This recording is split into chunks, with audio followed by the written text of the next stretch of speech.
Salmo 73, vamos a leer, es un salmo de Asaf, son 11 salmos de Asaf.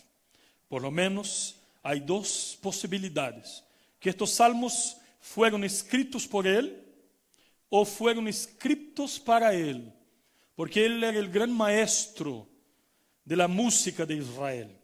Entonces quizás fue inspirado por Dios y él puso música en estos textos. Yo creo que él es el autor de estos salmos, los 11 salmos que están ahí como salmo de Asaf. Bueno, es un salmo didáctico, porque comienza con una declaración, con una conclusión, una certeza, y después entra por un camino muy peligroso. Y por eso comienza de esta manera.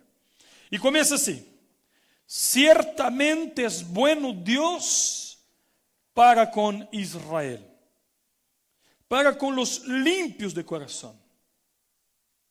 En cuanto a mí, casi se deslizaron mis pies, por poco resbalaron mis pasos. Y él dice ¿por qué? Porque tuve envidia de los arrogantes, viendo la prosperidad de los impíos. O sea, el Señor no esconde lo que está pasando aquí. Está declarado.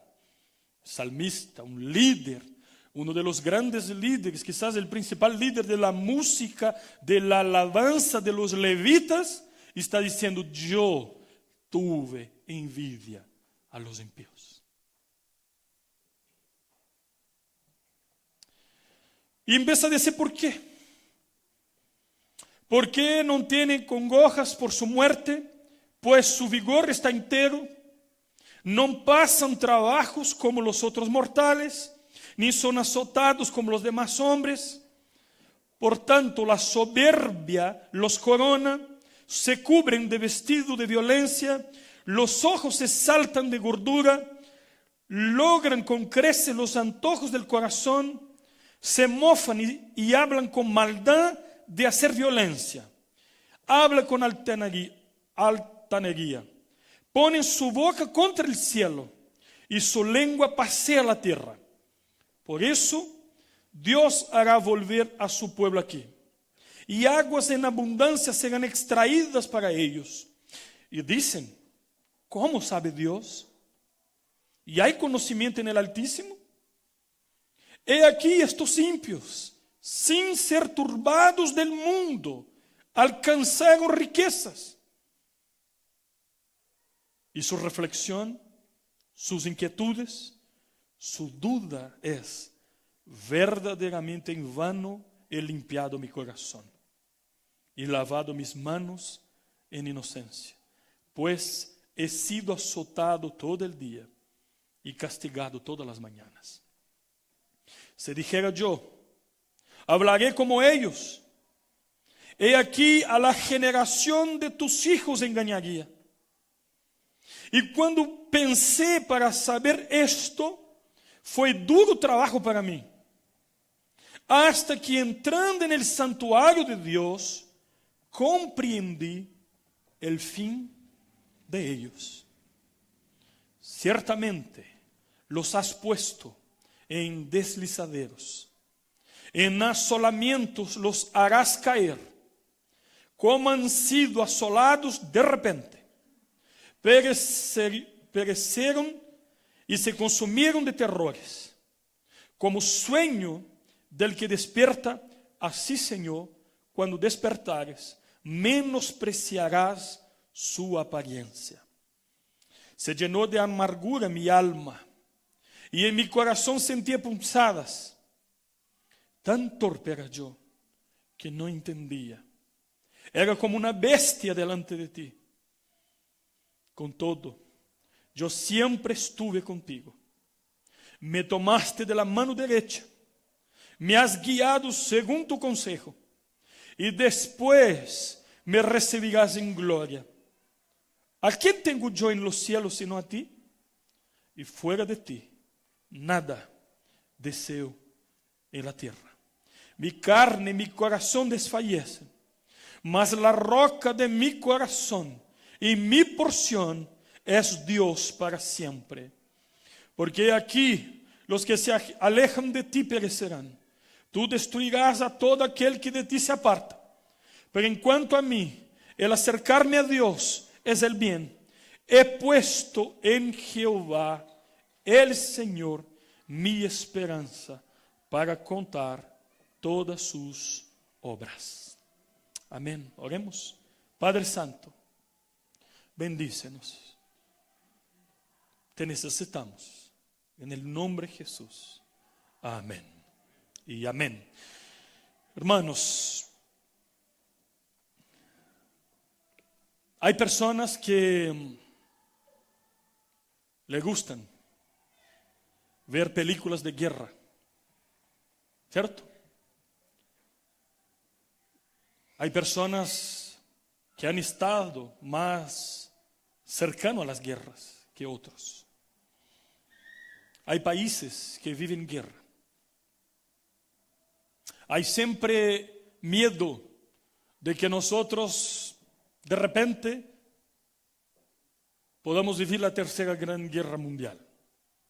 Miedo. Siempre lo que pasa en Corea del Norte, Estados Unidos, Japón, nosotros siempre estamos escuchando las noticias y preocupados.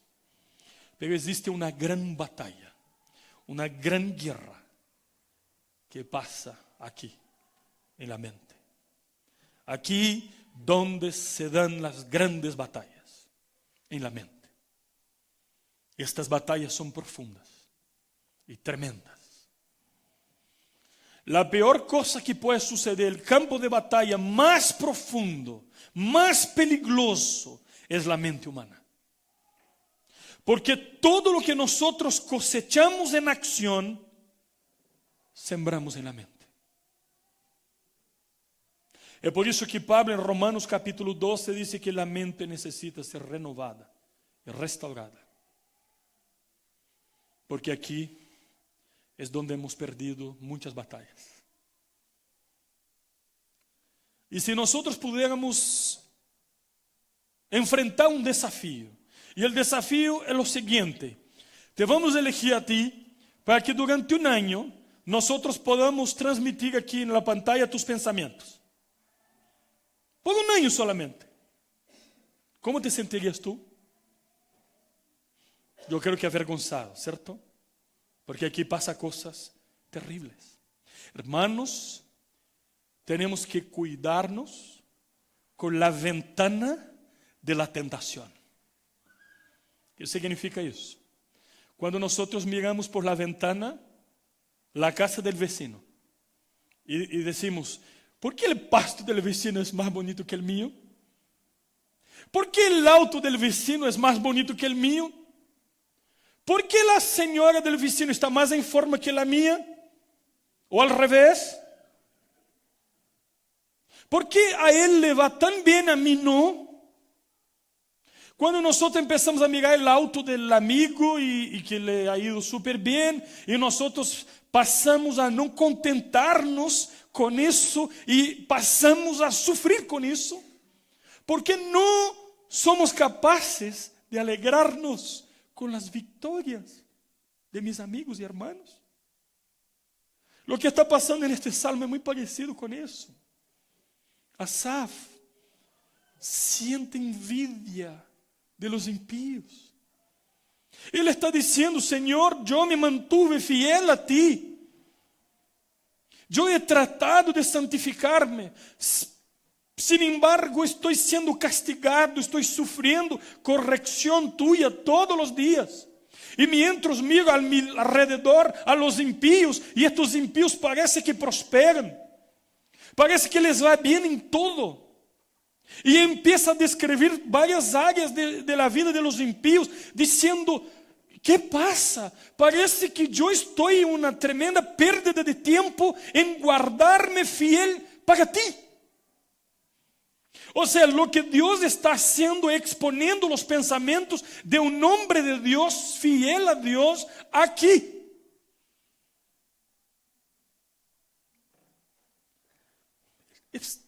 Asaf está expuesto. su experiencia personal de sus pensamientos podridos están siendo expuestos siglos después. Porque lo que piensa este hombre nada más es de lo que pensamos nosotros. Cuando nosotros empezamos a juzgar a Dios y decir, ¿por qué Dios me ha permitido vivir eso? Y nos ponemos como juez de Dios. Y empezamos a cuestionar por qué y por qué y por qué. Parece que Dios no está mirando bien, parece que Dios está con una visión muy distorsionada de las cosas. ¿Y por qué Dios actúa de esa manera? Empezamos a hacer preguntas como hizo Job, como hizo Habacuc. Y empezamos a pensar en estos hombres como Jeremías, Isaías, Juan el Bautista, Esteban, Pablo, que fueron martirizados mientras se mantuvieron fieles. Y preguntamos, ¿por qué? Si fueron fieles a Dios, ¿por qué tuvieron el fin que tuvieron? Mientras miramos a los impíos y parece que todo va tranquilo con ellos y bien. Tantas luchas han pasado por tu mente en los últimos años. Tantos pensamientos inadecuados. Tantas trampas de Satanás. Tantas tentaciones. La Biblia dice que el pecado, una vez engendrado, nos lleva a la muerte. Y él empieza aquí en la mente y termina en las acciones. Entonces, cuidado con la ventana de la tentación.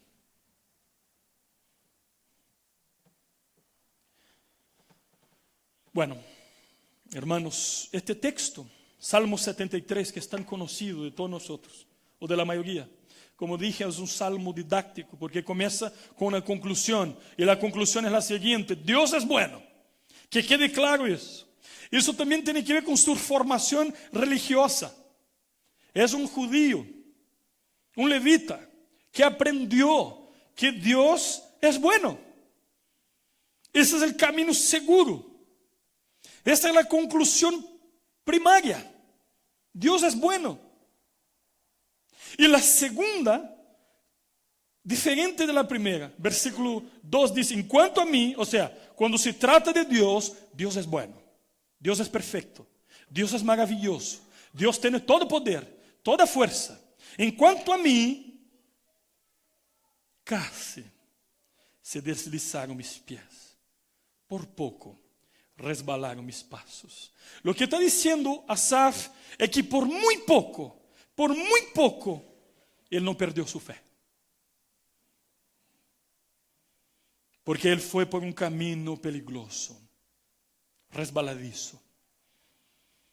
El camino de sentir envidia de los impíos. Por eso él comienza con esta verdad: Dios es bueno. Yo, al revés, soy débil. Y por muy poco, casi, yo no estoy aquí para contarles esta historia. Porque el Señor lo mantuvo en sus debilidades. Y Él va a contarnos su experiencia. Y Él empieza a decir, ¿por qué? Porque tuve envidia de los arrogantes.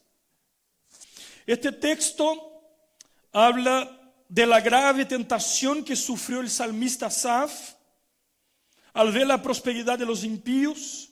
Comienza con un sagrado principio, gracias al cual no perdió el pie. Luego nos dice cómo le vino la tentación, del versículo 2 a 14. Después nos dice cómo salió de la tentación. Y después nos dice cómo sacó provecho de la tentación. Bueno, entonces podemos meditar en eso, en este título hoy día. Cuando nuestra fe es probada. Porque somos probados. Porque somos expuestos a la aprobación. Y queridos, nosotros estamos sentados aquí y a tu lado hay una persona que tú no tienes idea quizás en su cabeza esté pasando cosas miles. Miles, preocupaciones, cuestionando a Dios, ¿por qué no me va bien? ¿Por qué estas cosas no resultan? ¿Por qué las puertas parecen están cerradas? ¿Por qué Dios me está corrigiendo? ¿Por qué el otro que ha hecho tanta maldad parece que la vida sigue igual o peor? Parece que está prosperando. Eso es cuando nuestra fe es confrontada. ¿Has pasado por eso alguna vez? ¿Has cuestionado alguna vez a Dios? ¿Por qué? ¿Por qué? ¿Qué pasa? ¿Por qué ese diagnóstico? ¿Por qué perdí el trabajo? ¿Por qué no estoy ganando las causas en la justicia? ¿Por qué? ¿Dónde está Dios? Aquí hay una reflexión muy profunda de parte de Asaf y que nos invita también a pensar en estas cosas. Bueno, aquí hay una formación adecuada que vemos en la vida religiosa. Y yo quiero compartir eso con ustedes, porque eso es muy importante. La primera declaración que él hace cuando él dice que ciertamente es bueno Dios para con Israel, tiene que ver con su formación religiosa, tiene que ver con las enseñanzas, tiene que ver con el Salmo 78 que Pablo leyó. Dice que nosotros no encubriremos a la generación venidera lo que nuestros padres aprendieron. O sea, nosotros vamos a comunicar la fe a nuestros hijos, porque nuestros hijos van a aprender a confiar en Dios, porque nosotros les estamos enseñando. Y cuando nuestros hijos son probados, ellos tienen de dónde estar seguros, porque ellos creen en el mismo Dios que nosotros creemos. Y es por eso que hemos insistido con la escuela dominical. Es por eso, hermanos, que cuando hay estudio bíblico en la iglesia, nosotros tenemos que intentar hacernos presente. Por eso que tenemos que leer buenos libros. Por eso que tenemos que tener una vida devocional, disciplinas espirituales muy bien ajustadas. Por eso, hermanos, nosotros tenemos que tomar una decisión, la decisión de invertir espiritualmente en nuestras vidas, en la vida de nuestras familias. Por eso, hermanos, domingo tras domingo escuchamos una prédica. Y quizás, si alguien te pregunta mañana, ¿qué es lo que predicó el pastor hace 3 meses? Domingo tal, en noviembre, quizás no recordarás. Eso no significa que no fuiste alimentado, porque si te pregunta qué comiste en este mismo día, quizás no sepa, pero serviste para alimentarte. Así es la palabra de Dios. Va alimentando tu corazón. Invierte en sus hijos, invierte en la iglesia, invierta en estudiar la palabra de Dios. Porque la formación que recibimos, no estoy hablando de religiosidad, estoy hablando de experiencia con Dios, estoy hablando de caminar con Dios. Porque en estos momentos que nosotros estamos en crisis, nosotros nos damos cuenta el Dios fiel que servimos, porque es una verdad que creemos, porque hemos visto, porque hemos escuchado, porque nuestros padres nos han contado, porque nuestros padres no han encubierto a la generación venidera los actos, los hechos de Dios en la historia. Y ahí está la importancia de la vida devocional, estudio bíblico, escuela bíblica dominical, sermones, comuniones, etc. Aquí hay una formación adecuada, por eso él dice, ciertamente es bueno Dios para con Israel, no hay duda de eso, pero aquí mi fe está siendo probada. Bueno, ¿qué hacemos cuando somos sorprendidos por sentimientos malos que vienen en nuestra mente?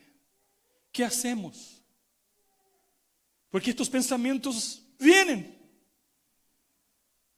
Ustedes se acuerdan cuando Pablo dice que nosotros tenemos que poner nuestra confianza en Dios, porque la ansiedad nos quiere estrangular, nos quiere matar. Y él dice que nosotros tenemos que no andar ansiosos por nada en este mundo, sino que sean conocidas delante de Dios nuestras preocupaciones, miedos, temores. Y la paz de Dios, que sobrepasa todo entendimiento, guardará nuestra mente y corazón en Cristo. Lo que Pablo está diciendo es que la paz de Dios será como un guardia en la mente y estará pendiente y no permitirá que los malos pensamientos entren. Es eso que significa que la paz de Dios, que sobrepasa todo entendimiento, guardará sus mentes y corazón. Porque nosotros somos sorprendidos, somos invadidos con sentimientos malos. Jesucristo profundizó la adoración. La antigua ley dice que un hombre que se junta con una mujer extraconyugal está en adulterio, con una relación extraconyugal. Jesús dice que un hombre solamente al pensar, mirar a una mujer y codiciarla, ya está en adulterio. O sea que los pecados están en la mente. Pecados de pensamientos. Bueno, y estos sentimientos vienen en nuestros corazones todos los días. Y tenemos que lidiar con ellos todos los días. Y hemos perdido muchas batallas. Y aquí está Asaf diciendo, casi resbalaron mis pies, por poco, por muy poco. Y él explica y comienza el versículo 3 con una explicación. Porque tuve envidia de los arrogantes. Pero ¿qué es lo que llamó tanta la atención de Asaf en la vida de los impíos? Él nos cuenta. Veamos. La salud de los impíos. Él está diciendo en el versículo 4, porque no tienen congojas por su muerte, pues su vigor está entero. La palabra que vigor es la misma palabra para salud. Él está mirando a los impíos diciendo, ¿y qué pasa con este hombre que no está cuidando su vida, que está viviendo una vida de cualquier manera y todavía está en perfecto estado, tiene salud, mientras un cristiano está sufriendo un cáncer? ¿Por qué? Entonces mira y tiene envidia de la salud del impío, pues su vigor está entero. Y después la segunda cosa que él dice está en el versículo 5. No pasan trabajos como los otros mortales. Entonces no tiene una vida dura. No trabaja. Nosotros trabajamos los 30 días del mes, de mañana hasta la noche. Llevamos trabajo a la casa, fatiga, tantas cosas. Y el tipo hace una cosa y gana plata por un año. Es eso que él está diciendo. No, los impíos no son como los otros mortales. No hay trabajo duro para ellos. No pasan trabajos como los otros mortales, dice versículo 5. Y él incluso dice, no son azotados como los demás hombres. O sea, él está reflexionando acerca de estas cosas. Tercero, el versículo 12 dice, he aquí estos impíos, sin ser turbados del mundo, alcanzaron riquezas. Otra cosa que le tiene envidia, la vida de ellos es un éxito. Un éxito. Todo resulta. Alcanza riqueza, no son turbados. Mientras, sufriendo día a día, mes a mes, con esta jubilación para pagar las medicinas, las pastillas, el arrendo, la salud. Estos cuestionamientos suelen suceder cuando estamos en la ventana de las tentaciones. Sí, él está abriendo su corazón. Yo tuve envidia de la salud, yo tuve envidia porque trabajo duro y ellos no. Yo tengo envidia porque ellos prosperan y nosotros parece que no. Bueno, entonces él empieza a dar aquí algunas características de los impíos. Versículo 6 dice que estos impíos son soberbios. O sea, se creen autosuficientes y hacen una vida independiente de Dios. Yo puedo todo. Yo tengo poder. Yo soy capaz. No hay nada que yo no pueda hacer. Segundo, son violentos. Dice el versículo 6 que son vestidos de violencia, son agresivos, fantasiosos. Dice el versículo 7, los ojos se les saltaron de gordura, logran con creces los antojos del corazón. Este versículo dice que en sus corazones ellos fantasían cosas. Están con una perspectiva fantasiosa, no de la realidad. Versículo 8 dice, se mofan y hablan con maldad de hacer violencia. Se hablan con maldad, con maledicencia de las personas. Versículo 9 dice, ponen su boca contra el cielo sin reverencia. Hablan de Dios sin temor. Acusan a Dios. Como a veces hemos escuchado hermanos que no tienen el cuidado de decir que Dios ha sido injusto, que Dios es injusto, o que Dios no es tan generoso. Cuidado con tus palabras. Cuidado. Es tan impresionante que Él dice, el versículo 15, que solamente, el versículo 15 dice, si dijera yo, hablaré como ellos, he aquí la generación de tus hijos engañaría. La traducción de este texto, quizás ustedes que son hispánicos nativos pueden comprender mejor que yo, pero yo tuve que ir al original para entender este texto, este versículo. Lo que este versículo está diciendo es lo siguiente: estos impíos hablan cosas tan terribles que yo no puedo ni siquiera repetir sus palabras. Solamente en pensar en eso, yo traicionaría a todos los hijos de Dios. Es eso que Él está diciendo. Son irreverentes, ponen su boca contra el cielo.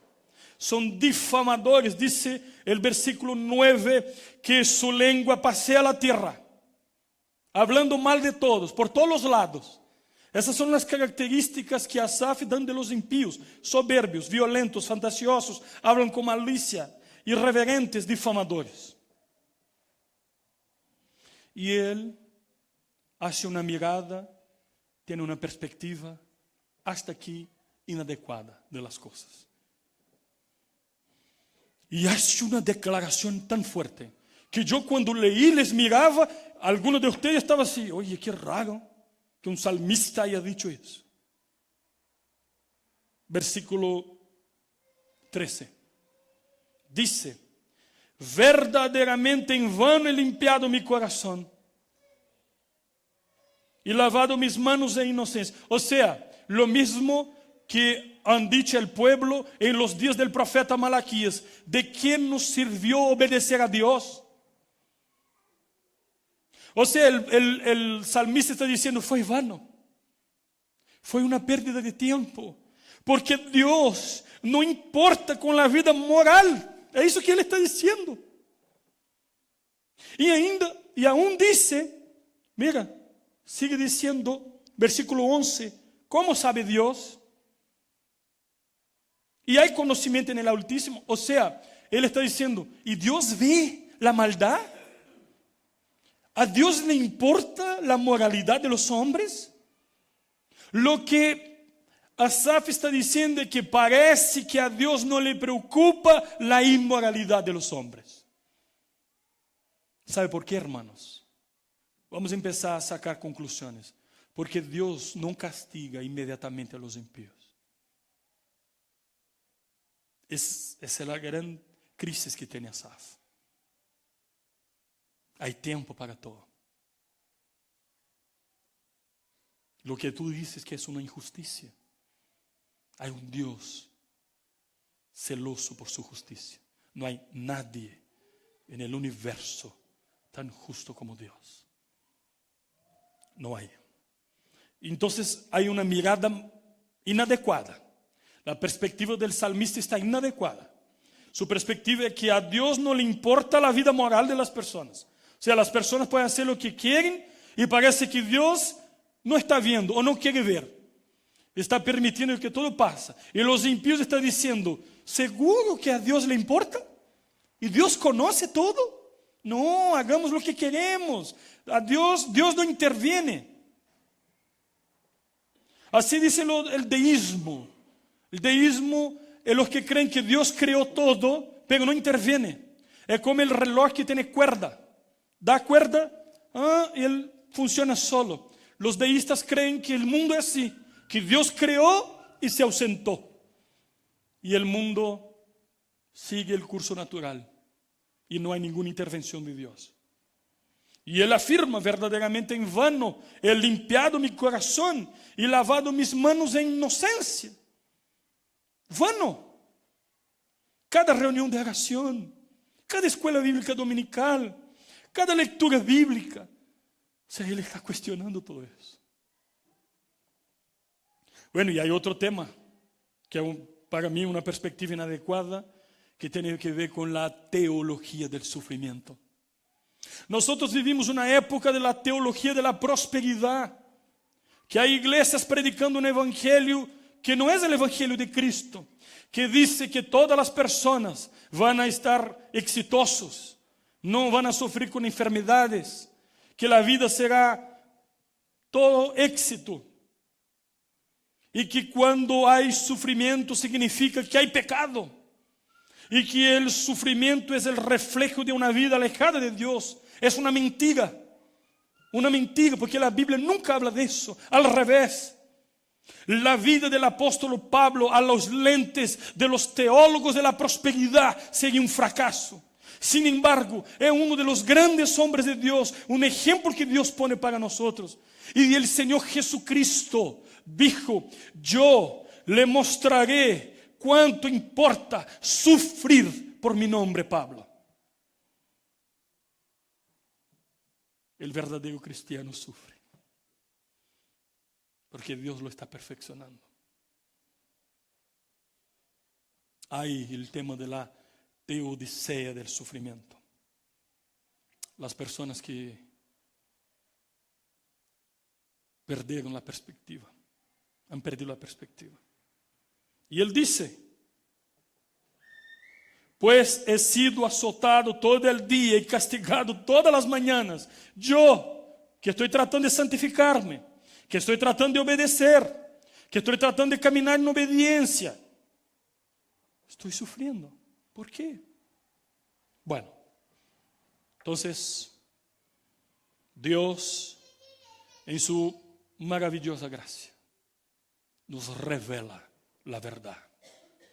Y mira qué interesante, templo, lugar de revelación. Pastor, ¿qué es lo que estás diciendo? ¿Qué es lo que es la revelación de Dios? Su palabra. Y aquí predicamos el evangelio. Y en la iglesia, cuando nosotros públicamente nos juntamos, hemos sido sanados por Dios al escuchar la palabra de Dios. Templo, este lugar, no es un lugar místico. Nosotros podemos escuchar a Dios, adorar a Dios en la casa, en el trabajo, en la calle. Nosotros no idolatramos el lugar. Sin embargo, aquí es donde hemos escuchado la palabra de Dios. Es donde hay comunión unos con los otros, nos fortalecemos mutuamente. Yo, últimamente, estoy viviendo estas batallas tremendas en la mente. Tremendas. He experimentado las densas tinieblas, los ataques, las pruebas de la fe y del corazón. Y ¿sabe dónde me gusta estar? Aquí. Tengo ganas de llegar domingo, porque soy fortalecido aquí. Cuando estoy con ustedes, cuando escucho alabanzas, cuando escucho la palabra de Dios en adoración pública. Soy fortalecido cuando hermano está pasando por pruebas mayores que la mía y yo le miro y veo que este hermano ha puesto su confianza en Dios, ha colocado su esperanza en Dios y él me enseña. Él es un sermón ambulante para mí. Entonces el templo fue el lugar de revelación en la vida de Asaf. Y él empieza a meditar, reflexionar en estas cosas y él no logra. Versículo 16 habla de su fracaso. Dice, cuando pensé para saber esto, fue duro trabajo para mí.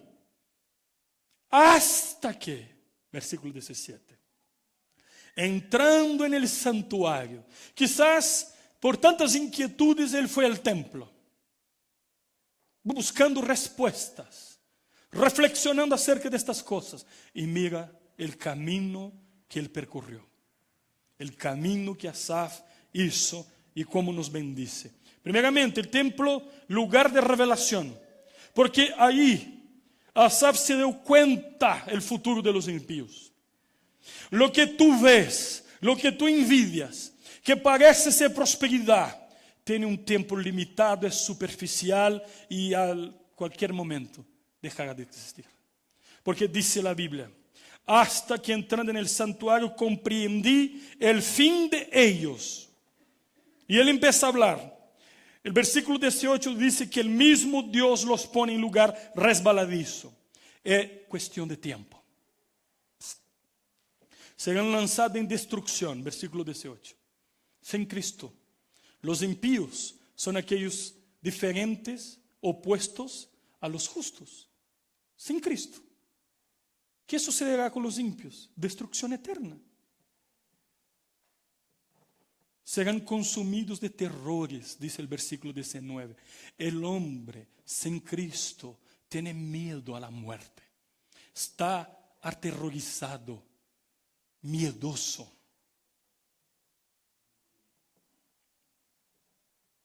Templo es lugar de revelación. Porque allá Asaf se dio cuenta de la locura de su corazón. Versículo 21 y 22, él dice, se llenó de amargura mi alma y en mi corazón sentía punzadas. Tan torpe era yo que no entendía. Era como una bestia delante de ti. Mira, en el templo, la revelación de la locura de su corazón, las cosas que había pensado, las cosas que pasaron por su mente. Yo no comprendía, yo no entendía nada. Estos pensamientos que se me asaltaron, hicieron de mí un torpe, él dice, como una bestia. No logra ver. Se dio cuenta también en el versículo 23, con todo yo siempre estuve contigo. Se dio cuenta de la presencia constante de Dios, 24 horas por día. El guardia de Israel no dormirá, el guardia de Israel no se ausentará un milímetro, un segundo de nuestra historia. Dice, con todo, sin embargo, yo siempre estuve contigo. O sea, la presencia de Dios. Señor, me mantuviste contigo siempre a pesar de las locuras de mi corazón. Eso tiene que ver con lo que dice la palabra de Dios. Aun cuando nosotros somos infieles, locos, desobedientes, Dios no cambia. Él permanece fiel, fiel a sí mismo y a sus promesas. Él se dio cuenta del sustento de Dios. El versículo 23 dice, me tomaste de la mano derecha. Asaf, siendo de la tribu de Leví, sabía muy bien que Dios era su sustento, porque los levitas no tenían herencia, su porción era Jehová. Todos los otros tenían tierra, tenían herencia, pero los levitas no. Tenían que aprender a depender de Dios. Y él sabe que su tesoro es el Señor. Y él está diciendo, tú me tomaste por la mano derecha. Señor, tú me sostienes. Señor, tú no me dejas. Esta es la realidad. Hermanos, cuando nosotros entramos por las ventanas de la tentación, necesitamos ser sabios. Y sabiduría, una explicación muy sencilla para sabiduría, es mirar la vida con los ojos de Dios. Eso es sabiduría. Nosotros necesitamos entender que nuestra vida está en las manos de Dios. Y Asaf se dio cuenta de eso. Que el Señor era su gran tesoro. Me tomaste por la mano derecha. Me sostuviste todo el tiempo. a pesar de mí. Templo, lugar de revelación. Porque también se dio cuenta de la dirección de Dios, versículo 24. Me has guiado según tu consejo. El Señor nos guía. El Señor, cuando David le confiesa sus pecados en el Salmo 32, el Señor le hace una promesa hermosa. Bajo mis ojos caminarás y yo te daré consejos. Qué maravilla. Me has guiado según tu consejo. Asaf vivió un momento de duda de la fe, pero aún así Dios lo guió y dirigió sus pasos. Y también el versículo 24 empieza, hermanos, cuando nosotros estamos siendo tentados, cuando la fe es probada, cuando nosotros tenemos envidia de los impíos, nosotros tenemos que sacar nuestros ojos de la tierra y mirar hacia los cielos. La Biblia nos enseña eso. Pablo dice que nosotros tenemos que pensar en las cosas celestiales. Jesús dice que tenemos que acumular tesoros en los cielos, porque estas cosas son efímeras, pasan. Y Él se dio cuenta que nosotros seremos recibidos en gloria por el Rey de gloria. Versículo 24, Él dice, y después me recibirás en gloria. Hermanos, la iglesia de Dios, la iglesia de Cristo, ya no está soñando con la segunda venida de Cristo. Señor, por favor, que no regreses pronto. Yo tengo que terminar la carrera, tengo que casarme, tengo que eso. Señor, yo necesito eso. Hermanos, no hay nada en esta vida que se compare con la venida de Cristo, con su regreso. Cuando nosotros no pensamos y no deseamos con todo cuerpo, mente y corazón la venida de Cristo, revela que nosotros no le pertenecemos. Porque amamos mucho a este mundo y a sus ídolos, que preferimos a ellos que a Cristo. Sacó sus ojos de este mundo y miró hacia la gloria de Dios y empieza a ser sanado y hace una de las declaraciones de fe más tremendas del Antiguo Testamento. ¿A quién tengo yo en los cielos sino a ti? Fuera de ti nada deseo en la tierra. Cuando nosotros somos tentados, necesitamos tener sabiduría para aprender a hacer una distinción entre sentimiento y realidad. El sentimiento dice, Dios no me ama. La realidad es que Dios me ama así. El sentimiento nos miente y es engañoso. La realidad es que el Señor no se aleja de nosotros nunca y jamás. En la gloria no habrá dolor ni sufrimiento y Dios enjugará de nuestros ojos toda lágrima. En la gloria no habrá pecado y tendremos una comunión perfecta, completa y eterna con Dios. En la gloria nosotros vamos a vivir una fiesta que nunca termina, como las bodas del Cordero, y estaremos cara a cara con Cristo. ¿Hay algo mejor que eso? Y por fin se dio cuenta que no era juez, sino adorador. Cuando nosotros queremos juzgar a Dios y no adorar a Dios, caminamos por un camino resbaladizo, como Asaf. Y ahora ya no está juzgando más a Dios, sino que lo está adorando. Mi carne, mi corazón desfallece, mas la roca de mi corazón, mi porción es Dios para siempre. Pero en cuanto a mí, el acercarme a Dios es el bien. He puesto en Jehová el Señor mi esperanza para contar todas tus obras. Aquí no hay más juicio de Dios, sino adoración. Y para terminar, un salmo grande, largo. Conclusiones, hermanos, para nuestra vida, para nuestro día a día. Lo importante no es lo que la gente tiene, sino lo que son delante de Dios. Esta dualidad entre ser y tener, o tener que ser. De nada sirve ser próspero aquí y pasar la eternidad lejos de Dios. Nada. Jesús nos dijo eso. La gran manifestación de Dios en el tiempo presente no es dar plata o bienes a los cristianos o dar la pobreza al impío, sino que mantener en el camino que conduce al verdadero tesoro y prosperidad a aquellos tan débiles y frágiles como tú y yo. Eso es maravilloso, el Señor mantenernos en el camino.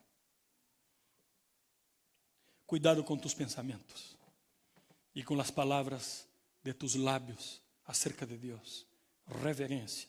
Hay un llamado de la palabra de Dios, del Espíritu Santo, para que cuidemos a nuestras palabras. Que Dios nos ayude a no ambicionar la prosperidad de los malvados, sustituyendo tal perspectiva por el sano deseo de ser fieles a Dios en el tiempo presente, a fin de recibir en el cielo la corona de la vida. Asaf comprendió que vale la pena servir a Dios porque primero Él es bueno, segundo porque Él sí es justo y tercero porque Él es cuidadoso, cuida siempre a su pueblo. Oremos, hermanos, vamos a pedir a Dios que tenga misericordia de nosotros, que Él nos bendiga y que Él nos perdone todas las veces que nosotros hemos cedido a la tentación. Padre Santo, que tú tengas misericordia de nosotros, de nuestros pensamientos. Cuando nosotros tenemos envidia a los impíos, Señor. Cuando nuestra perspectiva está distorsionada. Cuando nos alejamos de ti, cuando somos tentados. Cuando somos provados, Señor. Misericordia, Señor. Te damos gracias porque tú nos sostienes en el camino. Bendícenos, Padre, para que podamos colocar nuestra confianza en ti, como lo hizo Asaf, en el nombre de Jesús. Amén y amén.